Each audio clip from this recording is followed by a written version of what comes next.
ശമ്പളം ലഭിക്കാത്തതിൽ പ്രതിഷേധിച്ച് കട്ടപ്പന താലൂക്ക് ആശുപത്രിയിൽ NHM ജീവനക്കാർ പ്രതിഷേധ പണിമുടക്ക് നടത്തി.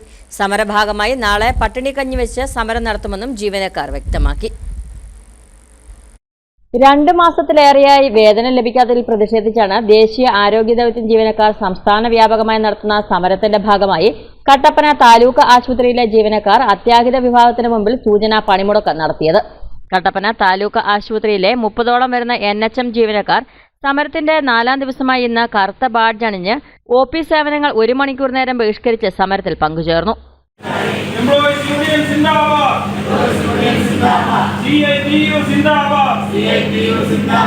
കുടുംബം നോക്കേണ്ട സർക്കാരെ ഇന്നീ സമരം സൂചനയാണ്.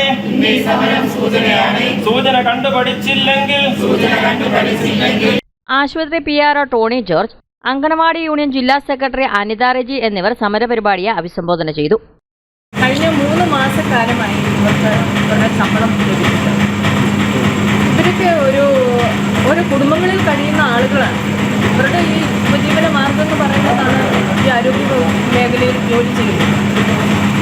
അപ്പോൾ 3 മാസക്കാലമായിട്ട് ഇവരുടെ ശമ്പളം ലഭിക്കാതെ വന്നാൽ കുടുംബങ്ങൾ എങ്ങനെയാണ് കഴിയുന്നത്? കേരള ആരോഗ്യ വകുപ്പിനോടൊപ്പം ചേർന്ന് നിന്ന് പ്രവർത്തിക്കുന്ന ഒരു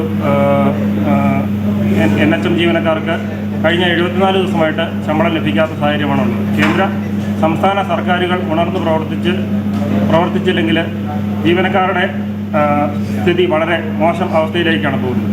അതിൻ്റെ ഭാഗമായിട്ടാണ് കട്ടപ്പന താലൂക്ക് ആശുപത്രിയിൽ 30ഓളം വരുന്ന NHM ജീവനക്കാർ ഇന്ന് ഇവിടെ പണിമുടക്കിയിരിക്കുന്നത്. ദന്തവിഭാഗം doctor Akhilesh, MLSP nurse Ramya Ravikumar തുടങ്ങിയവർ പങ്കെടുത്തു. സമരപരിപാടിയുടെ ഭാഗമായി നാളെ പട്ടിണിക്കഞ്ഞി സമരം നടത്തുമെന്നും ശമ്പളം ലഭിക്കാത്ത പക്ഷം കടുത്ത സമരപരിപാടികളിലേക്ക് കടക്കുവാൻ ജീവനക്കാർ തീരുമാനിച്ചതായും ഭാരവാഹികൾ അറിയിച്ചു. News bureau, Kattappana.